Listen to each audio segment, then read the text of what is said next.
ഇനി പ്രധാനപ്പെട്ട ഒരു അന്തർദേശീയ വാർത്തയിലേക്കാണ് പോകുന്നത്. യുഎസിലെ മിഷിഗണിൽ ഉണ്ടായ വെടിവെപ്പിൽ 4 പേർ കൊല്ലപ്പെട്ടു. ഗ്രാൻഡ് ബ്ലാങ്കിലുള്ള the Church of Jesus Christ of Latter Day സെന്ററിലായിരുന്നു ആക്രമണം. അക്രമി തന്റെ ട്രക്ക് പള്ളിക്കകത്തേക്ക് ഇടിച്ചു കയറ്റിയ ശേഷം വെടിയുതിർക്കുകയായിരുന്നു. തുടർന്ന് ഇയാൾ പള്ളിക്ക് തീയിടുകയും ചെയ്തു. സുരക്ഷാ ജീവനക്കാരുമായുള്ള ഏറ്റുമുട്ടലിൽ അക്രമി കൊല്ലപ്പെട്ടു. സംഭവത്തിൽ മരണസംഖ്യ ഉയരാൻ സാധ്യതയുള്ളതായാണ് റിപ്പോർട്ട്.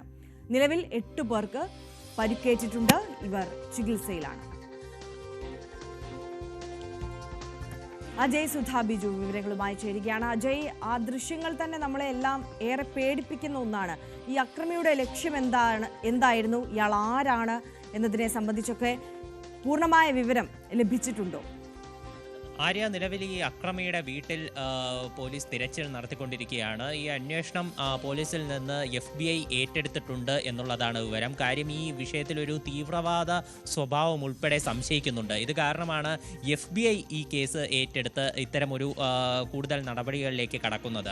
ഈ അക്രമിയുടെ സോഷ്യൽ മീഡിയ അക്കൗണ്ടുകൾ ഉൾപ്പെടെ നിരീക്ഷിക്കാനായിട്ട് തീരുമാനിച്ചിട്ടുണ്ട്. നിലവിൽ അദ്ദേഹത്തിൻ്റെ വീട് പരിശോധിച്ചു കൊണ്ടിരിക്കുകയാണ് എന്നാണ് വിവരം.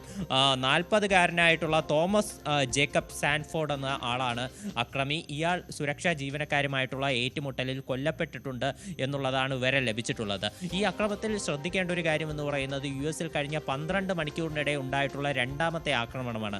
ആദ്യത്തെ സംഭവത്തിൽ 3 പേർ കൊല്ലപ്പെടുകയും ഇതുപോലെ ഏതാണ്ട് 8ഓളം പേർക്ക് പരിക്കേൽക്കുകയും ചെയ്തിട്ടുണ്ട്. 2 ആക്രമണങ്ങൾ നടത്തിയിട്ടുള്ളത് ഏതാണ്ട് ഒരേ സ്വഭാവമുള്ള ആളുകളാണെന്നതും ശ്രദ്ധേയമാണ്. കാര്യം 2 പേരും US മിലിറ്ററിയുടെ ഭാഗമായിട്ടുള്ള മറൈനിൽ സേവനം അനുഷ്ഠിച്ചിട്ടുള്ള 2 വ്യക്തികളാണ്. 2 പേരും US മറൈനിൽ സേവനം അനുഷ്ഠിച്ചിട്ടുണ്ട്. 2 പേരും ഇറാഖ് യുദ്ധവുമായി ബന്ധപ്പെട്ട് US-ന്റെ ഇറാഖ് അധിനിവേശ കാലത്ത് ഈ ആർമിയിൽ സേവനം അനുഷ്ഠിച്ചിട്ടുള്ള 2 വ്യക്തികളാണ്. ഇവരാണ് നിലവിൽ ആക്രമണം നടത്തിയിട്ടുള്ളത്. നിലവിലെ ഈ പള്ളിയിൽ ആക്രമണം നടത്തിയിട്ടുള്ള തോമസ് എന്ന് പറയുന്ന വ്യക്തി, ഇയാൾ 2004 മുതൽ 2008 വരെയാണ് US ആർമിയിൽ സേവനം അനുഷ്ഠിച്ചിട്ടുള്ളത്.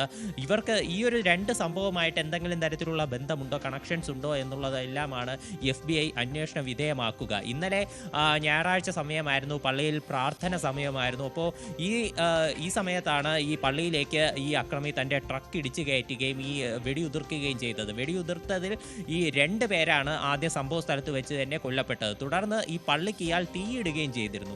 ഈ തീപിടുത്തത്തിലാണ് മറ്റ് 2 പേർ കൊല്ലപ്പെടുകയും ചെയ്തത്. 8ഓളം പേർക്ക് നിലവിൽ പരിക്കേറ്റിട്ടുണ്ട് എന്നുള്ളതാണ് വിവരം ലഭിക്കുന്നത്. ഇനി കൂടുതൽ പേർ കൊല്ലപ്പെടാൻ സാധ്യതയുണ്ടോ എന്നുള്ളതും സംശയമുണ്ട്. കാര്യം പലരുടെയും നില ഗുരുതരമാണ്. പലരും ചികിത്സയിൽ തന്നെ തുടരുകയാണ്. ആര്യ, അജയ് സുധാ ബിജു ആണ് വിശദാംശങ്ങളുമായി നമുക്കൊപ്പം ചേർന്നത്.